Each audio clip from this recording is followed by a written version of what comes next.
Hi folks, Joaquin Torres here again with the Meraki Media Experience Empirical Enterprises, and today I'm going to show you how to inspect your home sub panel, or CB panel, circuit breaker panel, as it were, as some folks call it. Okay, so right off the bat, you have your 120 and your 120 for a 240 volt system. This is your ground. You are allowed to have a braided aluminum ground, but that's the only aluminum you're really allowed to have. Occasionally you will see aluminum in here on older homes. This structure was built originally in 1949, but you can see these are copper wires going in. Aluminum and copper expand and contract at different temperatures. Aluminum tends to loosen these screws up and could present a possible fire hazard. If you see aluminum in there, don't panic. You can always have an electrician come out and change them, or not. And your house hasn't burnt down yet, has it? Anyway, that row of screws in the back there is called a bus. Now I'm looking to make sure that your grounds and neutrals are properly unbonded, which would mean your grounds and neutrals are going to two separate buses. Those white Romex looking wires are your neutrals. And back here, you can see that other row of screws. That's your other bus, and those are your grounds, signified by the green. Green means ground. So we're looking at that. We're also looking to make sure you don't have any double taps.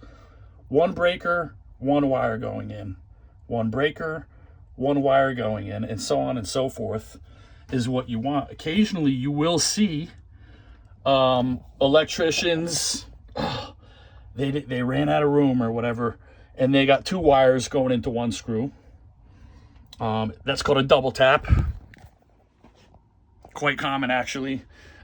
Don't panic if you find a double tap, though. A legitimate legal fix for that would be pull your two wires out, pigtail the tips of them together, and then insert the pigtail into the breaker and tighten the screw down on the pigtail. Now you have one wire going into one breaker. That is a legitimate legal fix for a double tap. Anyway, you have another bus back there, more neutrals, no double taps, no aluminum cables, all copper, which is what we want. And what else here?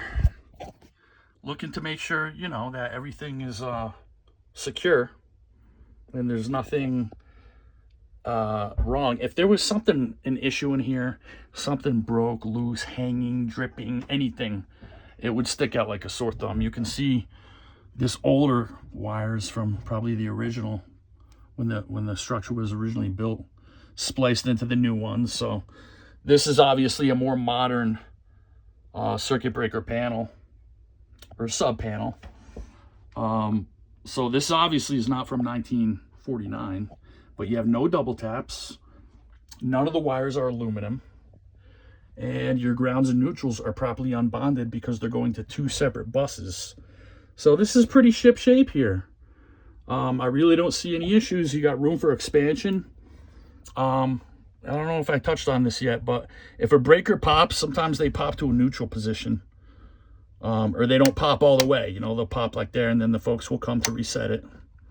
And they'll go like that and nothing happens. So if that happens, you know, and the breaker pops, just cycle it all the way off and then back on. And that's really a quick inspection of your home sub panel. And then you would, you know, slam this back on. You got your fasteners. Again, finger tight is all you need.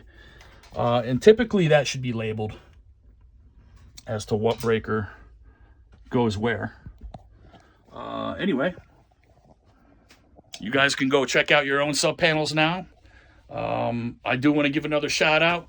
I want to give a shout out to Shahab down at Kings. You take good care of the neighborhood. And of course, another shout out to Mr. Bedros. So you guys have a great evening. Go and inspect your sub panel. Make sure you got no double taps.